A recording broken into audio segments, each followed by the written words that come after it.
স্টেজে রয়েছেন তাদেরকে আন্তরিক শ্রদ্ধা ও শুভেচ্ছা জানাচ্ছি।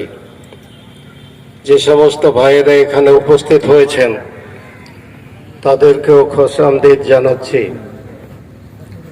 যে সমস্ত প্রশাসনিক কর্মকর্তা রয়েছেন তাদেরকেও স্বাগত জানাচ্ছি। বিষয়টিকে সঠিকভাবে জানার এবং বোঝার এবং সরকারের কাজ পর্যন্ত পৌঁছে দেওয়ার জন্য। বস্তুত অক সম্পত্তি সম্পর্কে আমাদের একটা স্পষ্ট ধারণা থাকা দরকার। অক শব্দের অর্থ হলো দান করে দেওয়া, উৎসর্গ করা। মুসলমানেরা বিভিন্ন কর্মের জন্য সম্পত্তি অক করে থাকেন। মসজিদের জন্য অক করে থাকেন, মাদ্রাসার জন্য অক করে থাকেন এবং খানকা ইত্যাদির জন্য প্রচুর সম্পত্তি অক করেছেন, করা রয়েছে। কিছু সম্পত্তি এমনই আছে যে সম্পত্তিতে জনকল্যাণমূলক কাজের জন্য অক করা হয়েছে। সেখানে হসপিটাল তৈরি হয়েছে, সেখানে ছোটখাটো দাতব্য চিকিৎসালয় তৈরি হয়েছে, সেখানে কলেজ, ইউনিভার্সিটি, এরকমও অক সম্পত্তি রয়েছে ভারতবর্ষে। পুরো ভারতবর্ষ একসময় মুসলমান দ্বারা শাসিত হতো। তারপর বিগত 200 বৎসর ধরে ইংরেজদের পর ভারতবর্ষের আপামর জনসাধারণ নিজের তাজা রক্ত দিয়ে ভারতবর্ষকে স্বাধীন করেছে এবং ভারতবর্ষের এই স্বাধীনতা মূলেই রয়েছে গভর্নমেন্ট হচ্ছে for the people, of the people, by the people. এই কথাটা আমাদের মনে রাখতেই হবে। Divided and rule policy follow up করে ইংরেজরা যেভাবে ভারতবর্ষকে শোষণ করেছে তার বিরুদ্ধে হিন্দু এবং মুসলমান ঐক্যবদ্ধভাবে লড়ে ভারতবর্ষের স্বাধীনতা অর্জন করেছে। এবং আমরা আজকে গর্বভরে বলতে পারি যে আমরা স্বাধীন ভারতের স্বাধীন নাগরিক। এর থেকে মর্যাদাপূর্ণ আর এর থেকে মূল্যবান আর কোনো উপাধি হতে পারে না, আর দাবি দাওয়াও হতে পারে না। উপস্থিত সুধীবৃন্দ, ফলে অক পরিবর্তন হতে পারে না। এখন অক পরিবর্তনের বিষয়টি কি সেটা আমাদের একটু জানা দরকার।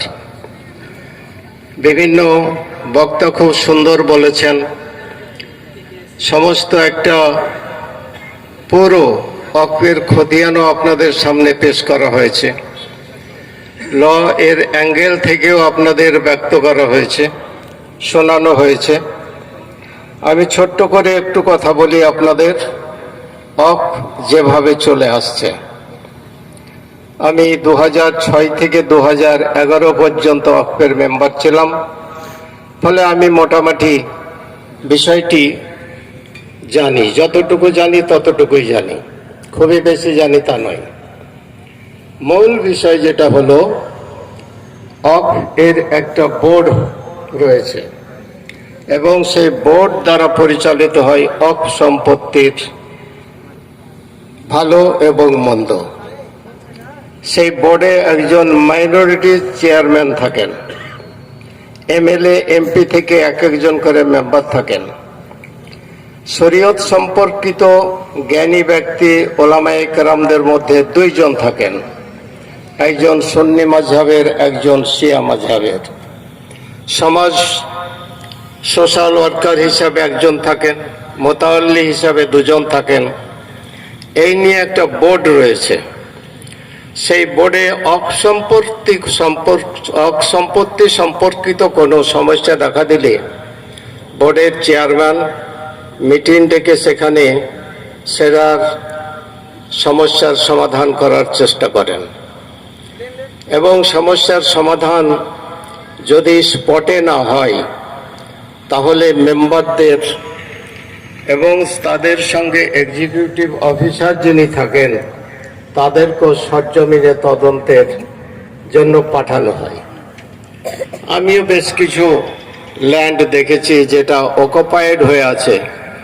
মালদহে একটা বিরাট land occupied by the closures. এ সমস্ত বহরমপুরও একটা ল্যান্ড যেটা কবরস্থান, সেটাও আংশিকভাবে অকুপায়েড হয়ে আছে।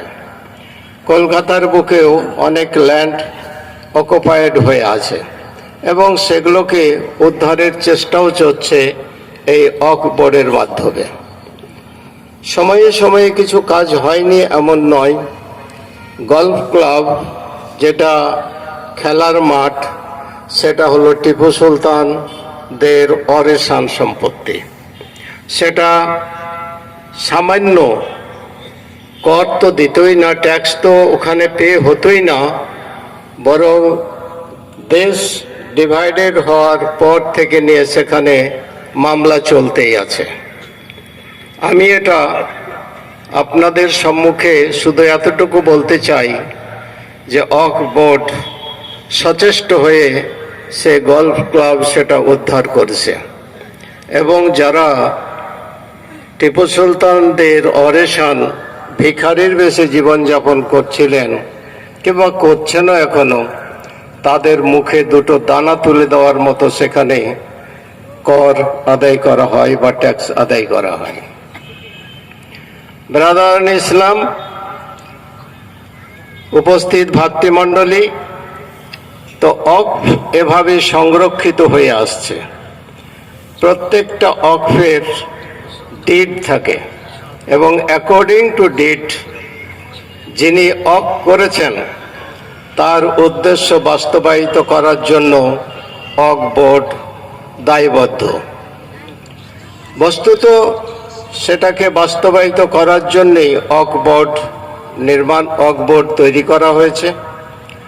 দীর্ঘদিন থেকে এ ওয়াকফ বোর্ড চলে আসছে, ইংরেজ আমল থেকেই এ ওয়াকফ বোর্ড চলে আসছে। তাহলে ওয়াকফ বোর্ডের আন্ডারে যে সমস্ত ওয়াকফ সম্পত্তি রয়েছে, সে ওয়াকফ সম্পত্তি কিভাবে কোথায় খরচ ব্যবস্থা তার ব্যবহার হবে সেটা ওয়াকফ বোর্ডই নির্ধারণ করবে এবং মুসলিম কমিউনিটির বিষয়টি মুসলিম কমিউনিটি দেখবে। এটাই ভারতবর্ষের আইন সিদ্ধ কথা, আর আইন সিদ্ধ কথা বলেই সেখানে অ্যামেন্ডমেন্ট নিয়ে আসা হচ্ছে। প্রসঙ্গত একথাও বলবো যে হিন্দু ধর্মের যারা দেবোত্তর সম্পত্তি যারা দেখাশোনা করেন, সেখানে একটা আইন আছে এবং সে সম্পত্তি যে উদ্দেশ্যে দান করা হয়েছে সেই উদ্দেশ্যেই সেটাকে ব্যবহার করা হয়, সেই উদ্দেশ্যে সেটাকে ইউটিলাইজ করা হয়। এখন সমস্যা কোথায়? সমস্যা তো 1931 খ্রিস্টাব্দে এই ল্যান্ড জরিপ হয় এবং তারপর ডিড লেখাজোখার একটা প্রসেস শুরু হয় এবং নকশা তৈরি হয়। কিন্তু তার আগে পশ্চিম বাংলায়, ভারতবর্ষে, সেখানে ল্যান্ডের ডিমার্কেশন সেটা ছিল না। কোনটা কোন দাগ এরকম ছিল না। মানুষ যেমন ওই শুনেছি দিয়াড়ে যেমন কেউ কোনো জায়গা দখল করে নিয়ে চাষাবাদ করলো, সেটাই তার থাকলো। ফলে ভারতবর্ষে যে 800 বৎসর ধরে মুসলমানেরা এদেশে শাসন করেছে এবং এতদিন থেকে যারা ল্যান্ড ওয়াকফ করে রয়েছে, হতে পারে সেখানে কোনো ত্রুটি থাকতেই পারে, কিন্তু স্থাপত্য প্রমাণ করে যে এটা মুসলমানদের পক্ষ থেকে উৎসর্গকৃত ল্যান্ডের ওপর স্থাপিত। যেমন আমার পূর্বে একজন আপনাদের